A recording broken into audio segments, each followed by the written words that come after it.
25 à 30 millions de containers sont actuellement en mer dans nos océans. Ça fait beaucoup. Qui ici, je ne sais pas pour vous, mais je n'ai pas tout à fait terminé, mais qui ici a déjà commencé à faire ses courses de Noël? Ouais, c'est pas mal. On ne va pas terminer quand même. OK, mais les marchandises que vous avez achetées aujourd'hui sont arrivées en France, en Europe, déjà au mois de juin cette année. Pour vous donner un ordre d'idée de l'échelle et la complexité de ce réseau logistique.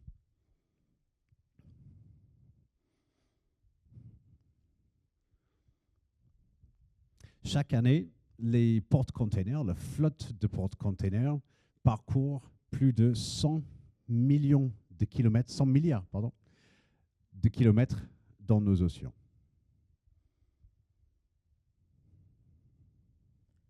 Savez-vous qu'un seul porte-conteneur peut transporter jusqu'à 24 000 conteneurs? Ça fait la taille d'un immeuble sur à peu près 130 étages. Savez-vous aussi qu'il y a dans le monde 6000 ports qui déchargent et chargent les porte-conteneurs? Chaque port est un nœud critique et si l'un est bloqué, ça bloque toute la chaîne logistique. Parmi ces images, tous ces ports, il y a des millions de données, énormément d'informations, des données GPS, la météo, des contraintes physiques. Et surtout, on a toute la complexité du port qui est derrière ces images. Pour donner un ordre de grandeur, un porte-conteneur équivalent à une ville en mouvement. Il consomme, il produit, il a besoin de services et tout ça doit être coordonné précisément à l'arrivée du port. À votre avis, combien d'acteurs différents interviennent sur un escale? Je vais laisser Oliver nous éclaircir là-dessus. Oh, merci. Non, pour le chargement ou le déchargement, toute cette chaîne, cette complexité autour de chaque navire, on parle de centaines de métiers, de milliers et des milliers de décisions par jour. Donc vous imaginez que tout ça mélangé, ça fait un nombre infini d'interactions entre les acteurs. Et aujourd'hui, la gestion portière, c'est énormément d'acteurs, une dizaine d'acteurs pour tout un port, et aussi énormément de flux d'informations. On a des mails, des tableaux Excel, des coups de téléphone, des systèmes d'information en interne qui forcément ne se parlent pas toujours. Et donc, la planification se repose principalement sur l'expérience humaine. Donc on s'est posé une question, et si on pouvait voir ce qu'il allait se passer avant que ça n'arrive? Là, on vous a présenté un peu une vision mondiale de cette chaîne logistique, ce réseau. Mais là, on va la ramener à un port qui nous est très proche, le port du Havre. C'est le cœur de notre projet. Dans le port du Havre, là, on peut parler d'un retard. Un retard d'un seul navire peut avoir des impacts sur toute la chaîne au port du Havre, que ce soit pour les remorqueurs, les portiques, les gens sur place. On va juste rapidement, avant de rentrer dans vraiment la solution que nous avons mis en place, juste présenter un peu les racines de où est venu ce projet. À la base, notre objectif est de réduire les retards en donnant plus de visibilité pour aider les décisions, en optimisant les coûts. Alors, on a dit augmenter la capacité d'accueil, mais c'est de fluidifier, donner plus de visibilité, de flexibilité aux différents métiers, aux gens sur place. Là, on parle vraiment d'une aide à la décision, mais dans l'objectif, vraiment juste donner plus d'optimisation. Et en dernier, vraiment la racine, le cœur de notre projet, c'est l'RSE. Comment économiser les rejets de milliers et de milliers de kilos, voire des tonnes de CO2 par an. Le projet à la base, vraiment, quand Aropa nous a confié ses débuts d'études, on est là pour, on vous montrera tout le schéma du projet, mais à la base, c'était prédire l'arrivée des navires. Et tout ça, c'est monté en puissance vers le jumeau numérique qu'on va vous montrer aujourd'hui pour potentiellement économiser le carburant et donc du coup réduire les rejets, les effets CO2 par les navires, donc les RSE. Un seul navire peut dégager plus de 3 tonnes de CO2 par heure, à sa vitesse de croisière, bien sûr. Pour vous donner un peu un ordre d'idée de combien c'est, 3 tonnes, un foyer français, dans sa consommation d'électricité par an, on parle de 2 tonnes de CO2. Donc là, déjà, en 1 heure, on est à quasiment 3 tonnes de CO2. Alors, c'est un réseau extrêmement efficace. Mais déjà, si on peut les aider à être encore plus efficaces, on est tous gagnants. Et donc les impacts que parlait Oliver, c'était les retards, la visibilité. Mais maintenant, si on rajoute toutes les autres données, la météo, les contraintes industrielles, admettons des portiques qui tombent en panne, les maintenances, etc., l'arbre des possibilités explose. Et tout ça, aucun humain peut explorer toutes les possibilités. Pas lire l'écran de toute la présentation. C'est toi qui vas lire l'écran. Donc on peut pas, l'humain ne peut pas explorer toutes les possibilités. Et c'est pas la faute des acteurs. Aujourd'hui, on a les navires, les remorqueurs, les portiques, les pilotes. C'est pas de leur faute, ils font de leur mieux. Le vrai défi qu'on a eu, c'est tout le flot d'informations.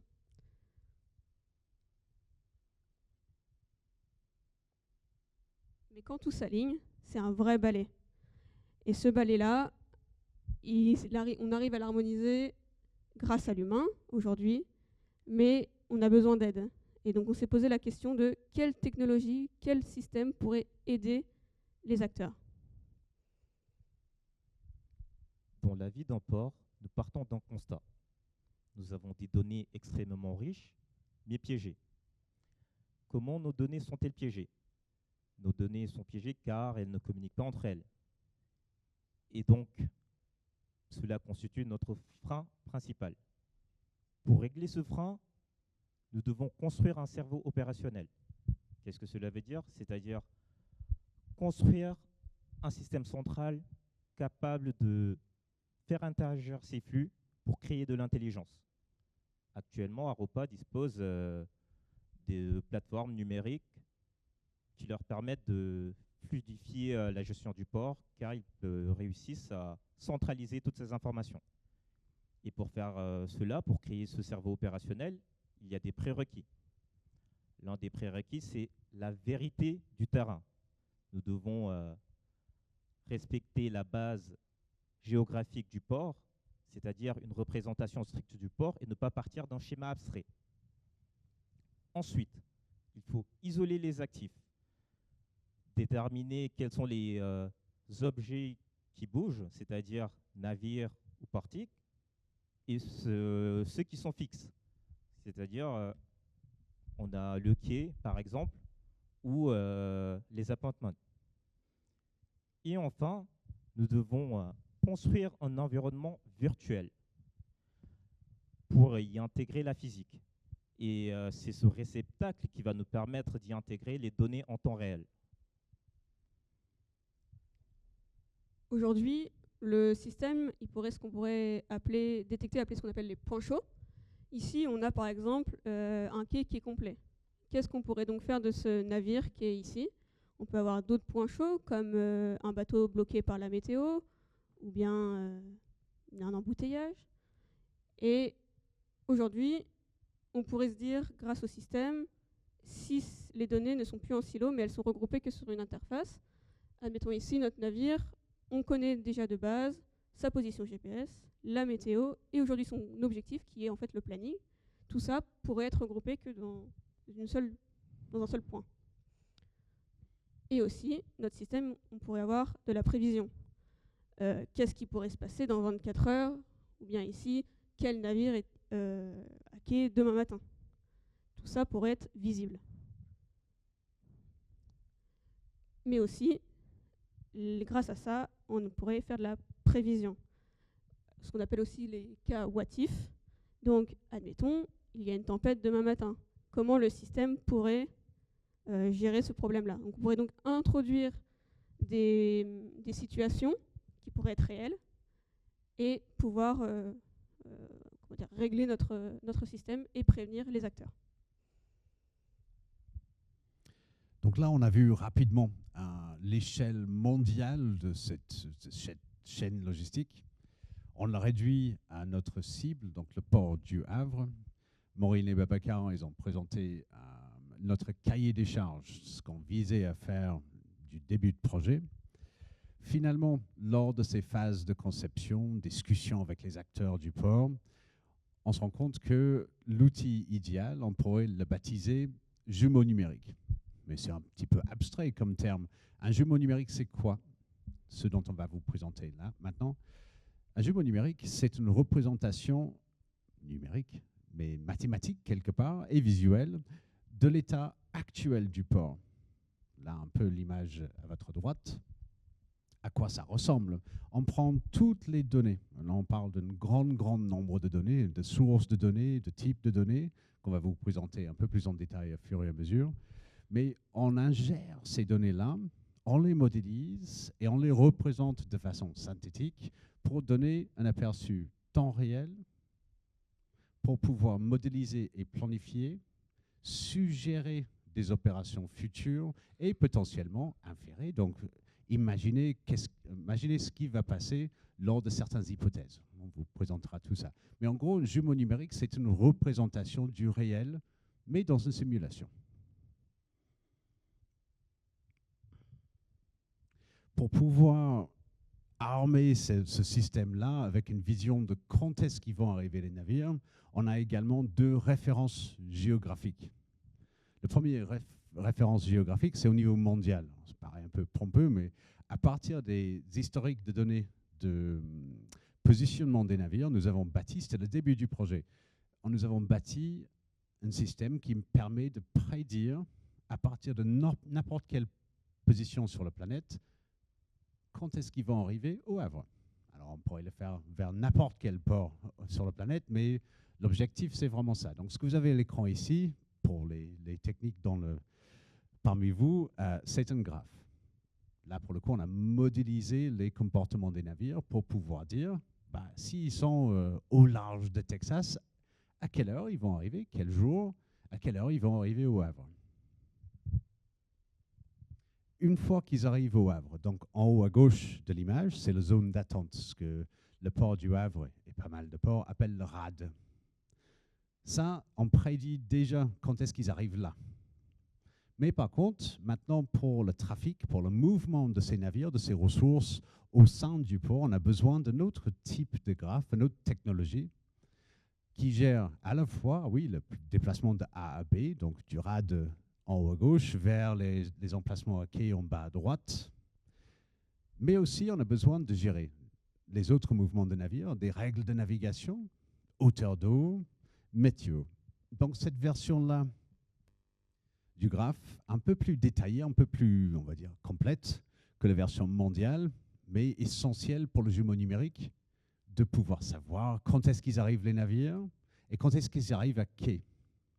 Le reste, ça va devenir clair comment tout ça s'intègre ensemble, mais ces 2 ensembles de planification sont très importants pour la suite. Là, on a parlé quelque part de données purement en dehors du port du Havre, mais maintenant, au sein du port du Havre, il y a 300 métiers. Il y a 300 ensembles de personnes très qualifiées, très dédiées aux différentes tâches, mais nous avons besoin de convertir les actions, les opérations de tous les jours dans la vraie vie en tant que, on va dire, de système informatique, d'application, ce que nous on appelle les agents. Donc on prend les acteurs et on les transforme en agents. On étudie ce qu'ils font, on modélise ce qu'ils font pour pouvoir suggérer le même genre de décision au sein d'une simulation, d'un jumeau numérique. Donc, comment faire rentrer cet agent dans notre simulation, dans notre application? D'abord, on a les données, toutes les données brutes que Haropa peut nous fournir. On en a des téraoctets d'historique. Avec ça, on va commencer à faire des études statistiques pour détecter les comportements, voir des patterns, des comportements typiques sur le port du Havre. Avec ça, on va pouvoir modéliser donc des règles. Ces règles-là, elles sont essentielles à la compréhension du port. On va donc les garder pour ensuite les intégrer dans l'environnement de simulation. L'environnement va donc prendre ces règles et l'agent va donc va comprendre ces règles. Et c'est là où on a l'étape essentielle de la formation et de l'évaluation. On va former les agents sur des milliers d'étapes. On va ensuite évaluer. Et grâce à ça, nos agents vont pouvoir, enfin notre modèle va pouvoir proposer des actions. Donc, comment on va former un agent? Donc, si vous avez des personnes qui sont techniques, il existe 3 types d'apprentissage machine. On va commencer par l'apprentissage non supervisé, qui est un petit peu plus historique. L'idée, c'est qu'on a un jeu de données et on n'attend pas forcément le résultat. Le modèle, lui, va s'adapter, il va trier, il va regrouper les informations pour trouver des patterns. C'est le cas, par exemple, si vous avez une base client, vous mettez un modèle de non supervisé, il va déterminer des groupes de clients qui ont le même comportement d'achat, par exemple. Ou bien Netflix, que vous utilisez probablement tout, le système de recommandation, comment il arrive à vous recommander des films, c'est en analysant tous les films que vous avez déjà regardés. On a aussi l'apprentissage supervisé. Donc là, on a un jeu de données qui a déjà, entre guillemets, la bonne réponse. Le modèle, lui, va faire des liens entre ces... Il va comparer le résultat qu'il a réussi à prédire au vrai résultat, et il va s'adapter, il va trier. Et c'est le cas, par exemple, pour catégoriser. On le fait beaucoup pour classer. Par exemple, si on a un jeu de données de navire avec des caractéristiques physiques et qu'on veut prédire le type, on a d'abord une base avec le type, et ensuite on réussit à prédire le type de navire en fonction de ce modèle. Mais ce qui nous intéresse, c'est l'apprentissage par renforcement. L'apprentissage par renforcement, il est un peu plus malléable. On a d'abord un agent. On a d'abord un modèle, pardon. Pas voir mes notes. Je vais pas lire mes notes. Voilà, pardon. Donc l'agent propose, le modèle propose une action à l'agent, et le modèle, lui, il va proposer du coup une récompense. Enfin, il va s'adapter à son action. Il va donner une récompense s'il agit correctement, et il va donner une pénalité s'il n'agit pas correctement. Et c'est toute cette chaîne de action, feedback et d'amélioration qui forme les agents. Par exemple, si vous prenez un exemple simple, vous apprenez à un chiot la propreté. Donc, s'il le fait au bon endroit, vous allez le féliciter, le caresser, lui donner une friandise. S'il ne le fait pas au bon endroit, vous allez le gronder. Et au fur et à mesure des jours, il va finalement peut-être enfin comprendre où est-ce qu'il faut faire pipi. Et bien notre agent, c'est exactement la même chose. Il va tester, on va le corriger, et il va s'améliorer. Et c'est comme ça qu'on forme les agents pour le jumeau numérique. Sauf que nous, on a dressé un éléphant et pas un chien. Après, un éléphant, il ne fait pas pipi sur le parquet, donc ça va. Donc là, je vais vous parler de la boucle d'apprentissage du renforcement learning. Et on a un environnement au départ, c'est-à-dire le monde où évolue notre agent. Ici, notre agent, c'est un éléphant, l'éléphant orange que vous voyez. Et l'environnement renvoie un état à notre agent. Un état, c'est sa position actuelle. Donc l'agent effectue une action. Cette action est renvoyée à l'environnement pour pouvoir situer l'agent et renvoie une récompense immédiate. L'environnement renvoie la récompense et aussi l'état d'après, c'est-à-dire l'état où se trouve notre agent après son action. Donc si l'agent décide d'avancer d'un pas, l'environnement lui donne d'abord une récompense par rapport à l'action prise, mais aussi sa position future. Et donc là, je vais vous présenter un exemple basique, vulgarisé d'un comment un agent apprend via l'apprentissage par renforcement. Donc imaginez que l'éléphant orange, c'est l'agent. Là, nous avons une grille. La grille constitue l'environnement. Et nous avons l'éléphant a pour but de passer sur ce labyrinthe pour atteindre l'objectif, c'est-à-dire les drapeaux, en haut à droite. Et une fois que l'agent va atteindre l'objectif, il aura une récompense de plus 10. Nous avons intégré des pièges dans le labyrinthe aussi. À chaque fois qu'il tombe sur ces pièges, c'est moins 10. Donc, il a une pénalité. Donc, l'événement se termine quand l'agent atteint l'objectif ou quand l'agent tombe sur les pièges. Et chaque mouvement lui coûte -1. Pourquoi ce -1? Donc, ça lui permet d'atteindre sa cible le plus rapidement possible. Donc, ce sont les règles que nous posons lorsqu'on fait de l'apprentissage par renforcement pour pousser l'agent à choisir la solution optimale. Donc, durant l'apprentissage, au début, l'agent va commencer à prendre des décisions aléatoires. Il va tomber dans les pièges. Il va comprendre que cette récompense n'est pas maximale ou cette récompense, je n'ai pas assez de récompense en faisant ces actions. Donc, en faisant des actions aléatoires au fur et à mesure, au fil de l'apprentissage, il va réussir à comprendre quelles sont les bonnes actions. Donc, des fois, il va réussir à atteindre l'objectif de manière aléatoire, mais toujours pas la solution optimale. En fonction du nombre d'itérations qu'on va lui donner, il va trouver la solution optimale. Et pour chaque case, c'est-à-dire chaque état, parce que l'état, c'est la position, pour chaque état, il va réussir à trouver quelle est la bonne action à prendre. C'est ce qu'on appelle la politique.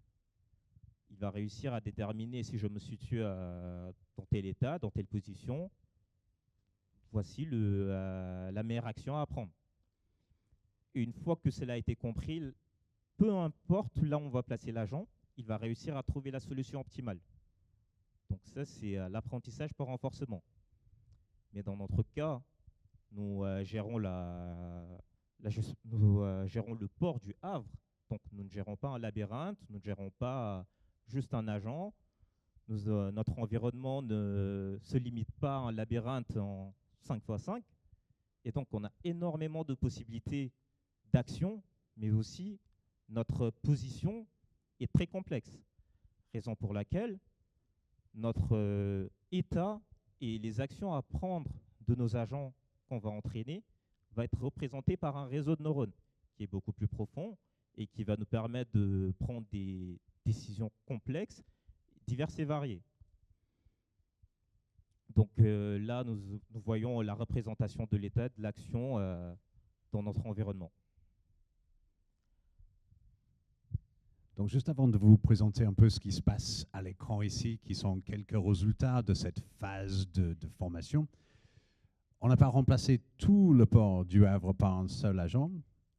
Avec Aropa, nous avons identifié toute une liste d'opérations qui ont lieu tous les jours au Havre, que ce soit le placement des navires à quai, que ce soit l'attribution des portiques pour charger, décharger les navires, même potentiellement l'attribution de remorqueurs qui aident les navires à rentrer et sortir du port. Quand on parle d'agent ici, on parle d'une seule opération. On va étudier l'historique de données de ces opérations et on va former une application pour suggérer le même genre de décisions et d'opérations. À l'écran ici, donc on a une version très très schématisée, c'est pas pour le rendre trop compliqué, mais comme disait Maureen, sur ce fait de récompenser des actions qui nous reprochent du comportement cherché ou les petites pénalités quand on s'éloigne. Ici, nous avons une version très très accélérée, mais une version de l'apprentissage pour un agent qui attribue les portiques au navire. Donc, chacun des petites portiques, il y a deux qui se baladent sur cette barre horizontale, qui est en gros la longueur de quai. Et en gros, chacun des portiques, ils ont un petit cerveau. Ils sont en train de se former, non seulement individuellement, mais ils sont en train de se former en fonction de l'autre. Où est-ce qu'il est, mon copain? Est-ce qu'il y a un grand navire qui vient d'arriver? Est-ce qu'on doit se mettre à deux dessus? Est-ce que je dois mettre tout seul? Donc, il y a les portiques qui se baladent. En dessous de ces... Les portiques, ils ne se baladent pas. Il ne se balade pas. Ben, il n'a vraiment rien appris, cet agent. Coquin. C'est peut-être la vidéo qui ne marche pas. Ah, c'est la malédiction de les démos, je suis navré. Ah, c'est juste pas l'autoplay. Bon, je vais vous le faire en version un peu moins sexy et lisse, mais il se balade même plus du tout. Il n'était pas chargé, en fait. Ah, c'est pas grave.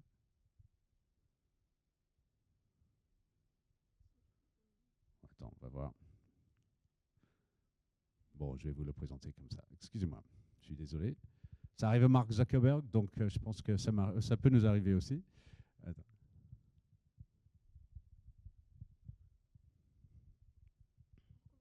On recommence tout? Non, je pense qu'ils ont compris jusque-là. Alors, bah, je suis navré. Oui, les animations ne marchent pas aussi fluidement que prévu. On n'a peut-être pas totalement tout chargé. OK, donc dans cette première version de cette animation, en gros, ce qui est un extrait de la formation, ça c'était à quelques milliers de pas, donc ce qui n'est vraiment pas grand-chose dans la formation d'un agent. En gros, on voit les deux portiques se balader, mais de façon quasiment au hasard. Pardon. Ils ne travaillent pas ensemble, etc. Si je change, on a un petit peu. Ouais, ça illustre un petit peu quand même. Les couleurs des blocs en bas de cette animation, de cette vidéo, en fait, ils vont de rouge à vert et ça, c'est juste pour afficher leur taux de chargement ou déchargement. C'est mieux? Je suis désolé. Right. Est-ce que lui, il va lancer tout seul? J'ai pas l'impression. Ah, il fallait appuyer 2 fois. OK. Donc là, on a l'animation d'avant, la vidéo d'avant, c'était au bout de seulement 10 000 étapes. Pour vous donner un ordre d'idée, pour former un agent comme ça sur une version assez simplifiée de son environnement, on va la former sur entre 2 millions et 10 millions d'étapes, steps. Donc là, c'était 1 million. Et déjà, on peut commencer à remarquer le fait que les deux agents qui sont indépendants, mais qui doivent apprendre à travailler ensemble, commencent déjà à comprendre le jeu. Le chien qui va chercher le bâton. Ben là, on voit bien les deux agents qui commencent à bien apprendre. Quand je dis que c'est une version simplifiée, c'est le fait qu'on n'a pas évidemment intégré toute la complexité de l'opération encore dans l'agent, mais on voit clairement que dans ce schéma, que les deux portiques arrivent à bien... Si j'appuie une deuxième fois... Oui, mais est-ce qu'il va se lancer? Non, attends. Ah, le coquin. Il est lancé. Bon, au bout de 5 millions d'étapes, et quand je dis 5 millions, ce n'est pas des jours et des jours non plus, on parle de 2-3 heures sur un ordinateur comme les nôtres pour un seul agent, et on va former des milliers d'agents sur ces 5, 8, 10 millions d'étapes. On voit clairement qu'ils arrivent à bien travailler ensemble, bien cibler les navires, et ils ont plus de bonus en plus quand ils travaillent ensemble. Juste pour illustrer à quel point cette technique d'apprentissage par renforcement est très, très puissante. Une fois que nous avons formé ces agents, que ce soit pour l'allocation des places à quai, l'allocation des portiques, attribution des remorqueurs, ils sont intégrés dans ce système de jumeaux numériques, donc ce qu'on appelle finalement, avec toutes les données, le jumeau numérique. On intègre les données temps réel, tous ces agents nous permettent d'évaluer des étapes, des opérations futures, placement de navires par exemple, pour pouvoir planifier ce qui va se passer dans le port à l'avenir, évidemment pour une validation par opérateur. Un autre, comme disaient Maureen et Babacar lors de cette cahier de charges qu'on a reçu, une fois qu'on a un ensemble d'agents qui peut suggérer les opérations, ça nous permet également de se poser des hypothèses. Donc on peut prendre les données temps réel, aucun problème, un navire arrive à telle heure, mais qu'est-ce qui se passe si l'un des portiques est en maintenance? Ou que le météo n'est pas forcément très favorable ce jour-là? Ce système nous permet de répondre à ces hypothèses, ces questions d'inférence à l'avenir du port. Donc, désolé, c'est un peu le sujet un peu technique, un peu geek, mais certes, on a fait tout ça. Il y a la partie architecture. Donc, il va voir les curieux. Je vous le montre très rapidement de la version très simplifiée. À l'écran, donc, c'est une version de l'architecture de la solution que nous avons mis en place. Tout à gauche, nous avons la couche de intégration de données. Donc, comme on peut démontrer à fur et à mesure, le port du Havre et tous ces environnements complexes ont de multiples sources d'informations, que ce soit les données de temps réel GPS, que ce soit le météo, que ce soit le placement des portiques, qui fait quoi demain, la semaine d'après. C'est de multiples sources, de multiples formats de données. Donc, on commence par les ingérer. Nous avons créé tout un système qui fluidifie, qui a une pipeline d'intégration, de remodélisation, de mesures de stockage de données, qui alimente vraiment le noyau de tout ce système. Je suis revenu, pardon, en haut. Voilà.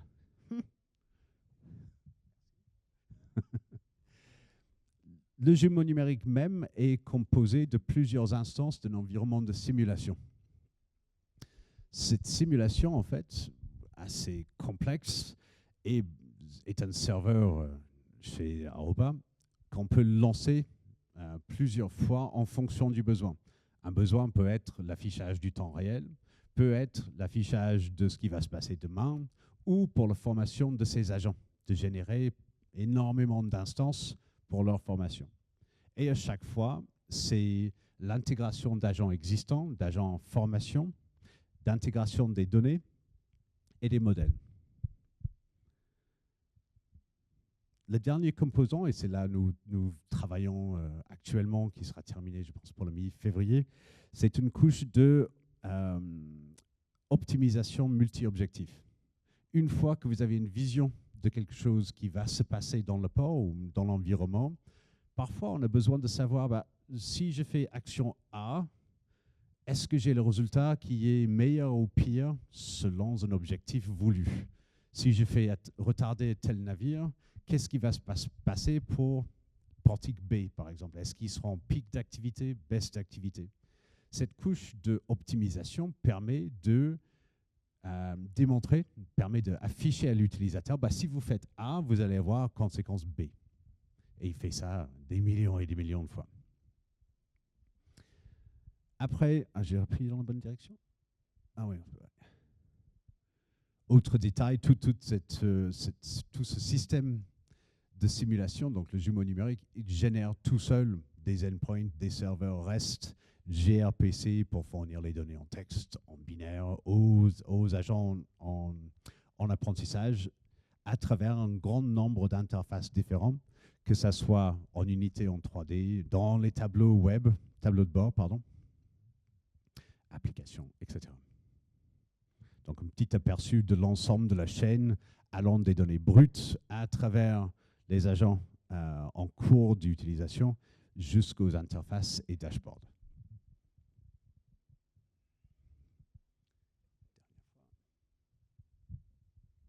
Donc pour entraîner tous ces agents et ces modèles, nous avons besoin d'une infrastructure solide.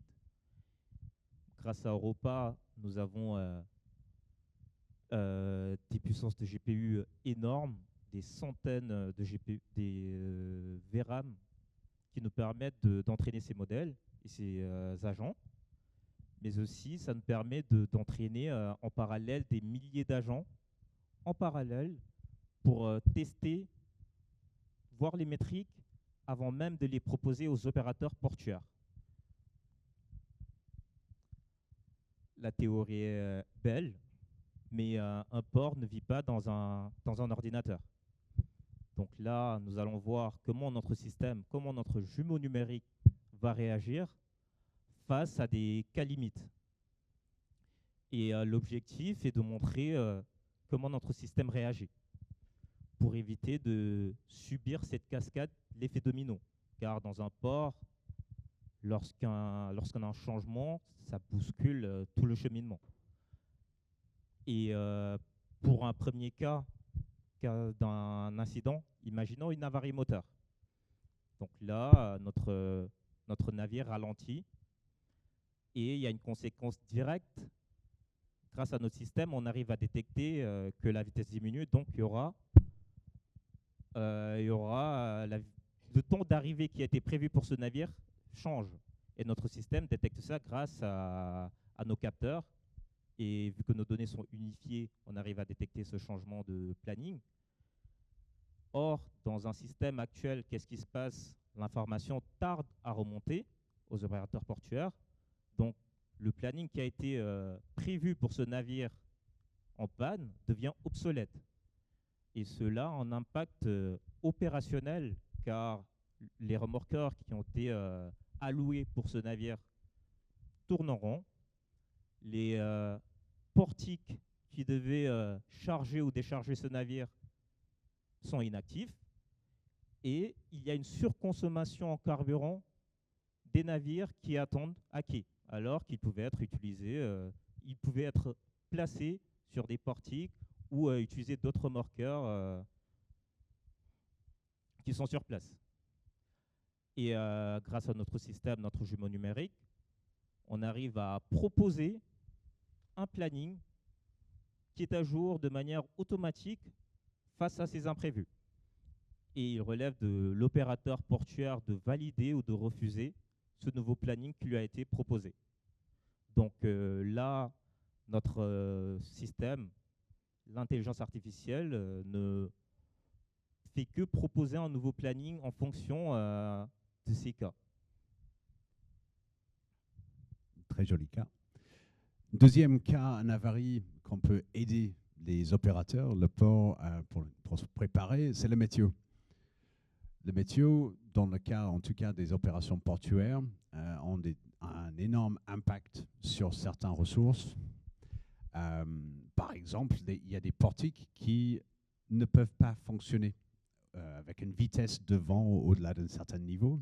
Même des navires, certains navires, si la direction, le vent vient d'une certaine direction, avec une certaine force, on est obligé d'avoir des remorqueurs qui tiennent le navire à quai. Tous ces besoins de ressources ou disponibilité de ressources qui changent en fonction d'autres variables sont exactement, quelque part, le cœur de métier de ce genre de système. Donc, on peut afficher à l'utilisateur non seulement les alertes sur ce qui va se passer, mais grâce à cette optimisation multi-objectif, on peut également proposer des solutions. Ceci va se passer, donc voilà une solution potentielle. Évidemment, tout passe par une chaîne de validation humaine. Le troisième cas, c'est l'anticipation. Nous pourrions se demander qu'est-ce qui va se passer dans 24 heures, par exemple. Supposons un pic d'activité. Admettons une météo favorable, pas beaucoup, pas d'arrêt maladie, pas des choses comme ça. Enfin, tout le monde est là, tout fonctionne bien. Tous les navires arrivent en même temps. On a donc un embouteillage, ce qu'on appelle sur la rade, une zone d'attente au large du Havre. Et il faut savoir, dans les règles de navigation, il est interdit de couper le moteur en rade. Sinon, les bateaux sont à la dérive et c'est considéré comme un truc grave, quoi. Donc, ce qu'on veut, c'est d'éviter ça, pour éviter que les moteurs soient allumés, la consommation de carburant et donc de CO2.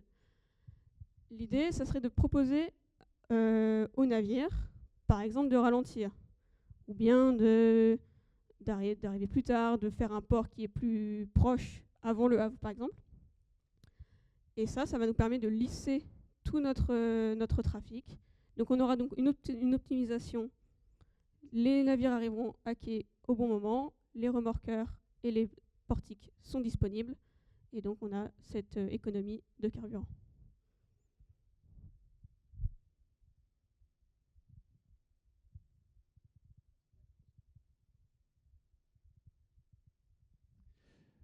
Notre hypothèse au départ, le challenge qui nous a été posé, c'était une question simple. C'est est-ce qu'avec un enchaînement d'applications, de modèles informatiques, on pourrait parler d'intelligence artificielle, apprentissage machine, est-ce qu'on peut donner de la visibilité, flexibilité pour pouvoir réduire un impact RSE du port et d'autres, évidemment, c'est juste une optimisation, de faute de personne, mais est-ce qu'on peut aider à optimiser l'impact du port et les opérations du port? Pour pouvoir répondre à ce challenge, nous avons mis en place l'architecture assez complexe, mais qu'on vous a donné un tout petit aperçu aujourd'hui. Cette architecture, cette application, finalement, va nous donner dans les mois à venir, on ne peut pas vous donner les chiffres exacts aujourd'hui, parce que ce n'est pas totalement terminé, va nous permettre, donc ce qu'on essaye d'apporter, va nous donner la capacité d'économiser des tonnes et des tonnes de CO2 dans les mois, voire les années à venir, en aidant les opérateurs, des gens brillants et motivés, passionnés, pardon, à optimiser les opérations portuaires. Et tout ceci à travers finalement 3 grands piliers d'apport, de valeur ajoutée de cette solution, que ce soit dans l'optimisation, la capacité de prédire les opérations, des actions futures, et évidemment, pour les gens sur place, juste simplement de la visibilité de ce qui va se passer dans 6 heures, 12 heures, 24 heures, etc. Tout en réunissant ces données. Donc, où est-ce que nous sommes aujourd'hui? On a commencé ce très beau projet en 2024 avec une demande qui était assez simple, prédire l'heure d'arrivée des navires au port du Havre. Donc c'est le graphe, le parti géographique que je vous ai montré au niveau mondial. Et ça s'est parti en flèche, on va dire, à partir de ce moment-là. Cette année, nous avons construit 80% de ce que vous avez vu lors de la présentation aujourd'hui. Et il nous reste donc l'année prochaine la finalisation du moteur d'optimisation multi-objectif. Donc on espère pouvoir potentiellement l'année prochaine sur nos pages LinkedIn ou à travers nos publications de démontrer exactement la contribution et les chiffres finaux de la solution. Donc désolé pour les quelques animations un petit peu dysfonctionnelles, mais j'aimerais bien remercier déjà le port du Havre, donc Aropa, pour la confiance qu'ils ont en nous, pour vraiment ce très très beau projet et très belle aventure. Vous remercier aussi pour d'être là aujourd'hui. Je pensais que vous allez être un peu plus nombreux, mais c'est déjà très chouette de vous avoir.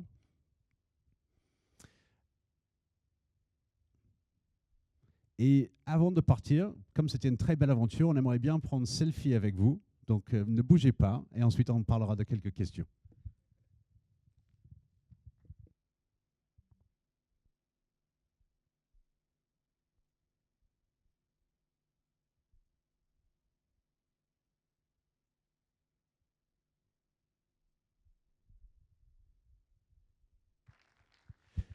Est-ce qu'il y a les questions?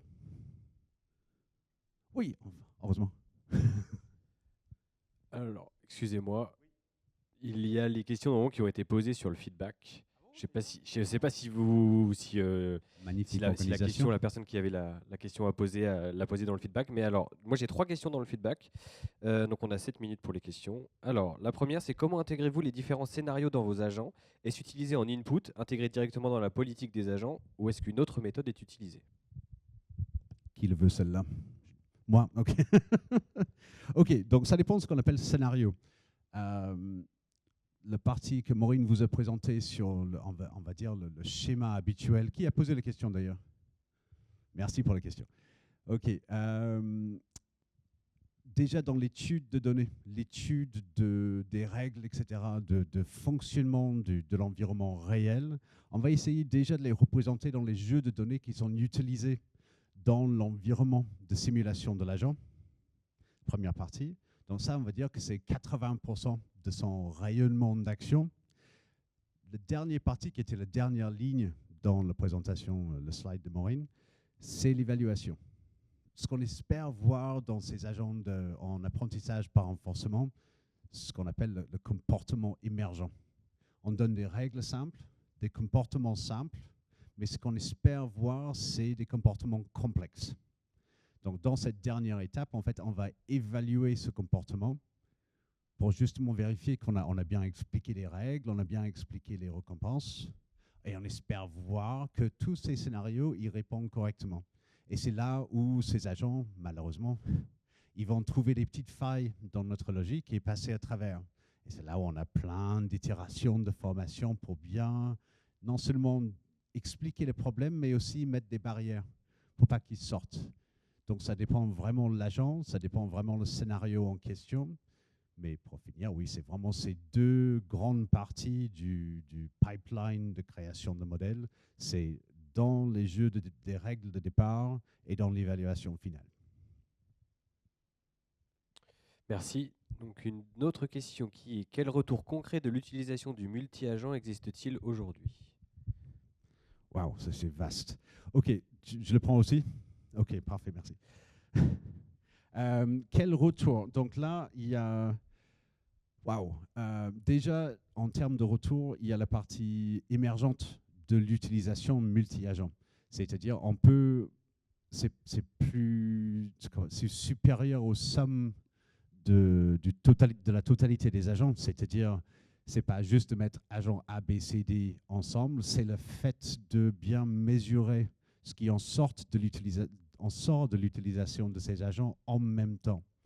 Donc déjà, le fait de voir découper, on espère intelligemment, cet environnement en plein de petits agents, c'est finalement la complexité de l'environnement qui est bien représentée par la simulation. Dernière chose, je pense que c'était plus dans ce sens-là la question, qu'est-ce qui va en ressortir vraiment en termes opérationnels? J'ai beaucoup d'espoir dans ce qui va se passer dans les résultats vraiment après intégration finale. Donc, on va pouvoir vous en dire plus au milieu de l'année prochaine. Est-ce qui a posé cette question-là? Est-ce que j'ai bien répondu? Vas-y, Fred, c'était toi. Non, ok. Est-ce que j'ai bien répondu? Merci, ça c'est gentil. Et donc, on va faire une dernière question. Est-ce que vous envisagez d'exploiter la validation ou l'invalidation humaine pour améliorer les performances de votre système de recommandation, entre parenthèses, Active Learning? Oh, ça c'est une chouette question. Qui a posé celle-là? Ah, encore, tiens, on a un fan club. Ok.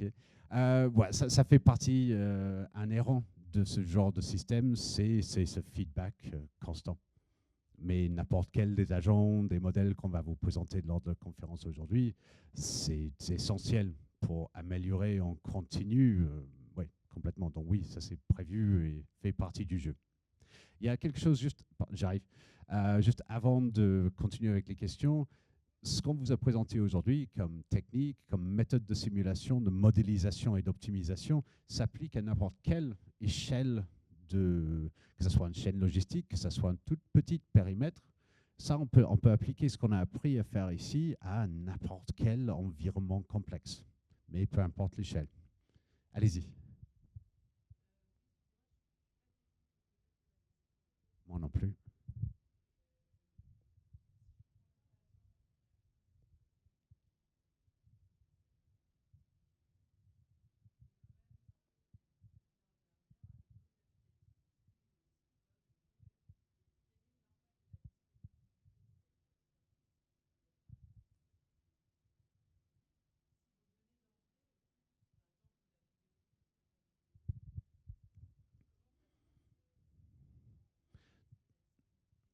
Donc oui, est-ce que la disponibilité des données, des agents, l'infrastructure, l'ensemble de cette chaîne, est-ce que ça a un impact vraiment sur l'efficacité du système? Donc pour vous donner un ordre d'idée de la cadence de mise à jour dont on parle là, les navires se déplacent à peu près 30 à 40 km/h. Ils parcourent 4-5 000 km avant d'arriver au Havre. Le taux de rafraîchissement, on est dans les 5 à 10 minutes de mise à jour. On va dire, dans mon métier, dans notre milieu, ce genre d'échelle de temps, c'est rare qu'on a des pannes aussi élevées que ça. Nous ne sommes pas encore arrivés dans cette partie-là de la solution où toute cette architecture-là devient un maillon critique dans la vie du port. Maintenant, là où il peut y avoir des problèmes, c'est tout ce qui est formation d'agents, mise en place des agents, parce qu'ils sont tous formés en même temps. Donc c'est assez concurrentiel, c'est extrêmement, comment dire, des besoins en ressources sont extrêmes. Donc c'est plus là où on va avoir des coupures, etc. Mais en termes d'opérationnel, on pourrait y avoir une coupure d'une demi-heure, mais on est très loin de ce niveau de criticité dans l'infrastructure. Ce serait plus une question pour mes collègues en infrastructure et en architecture application après, pour mesurer vraiment l'impact.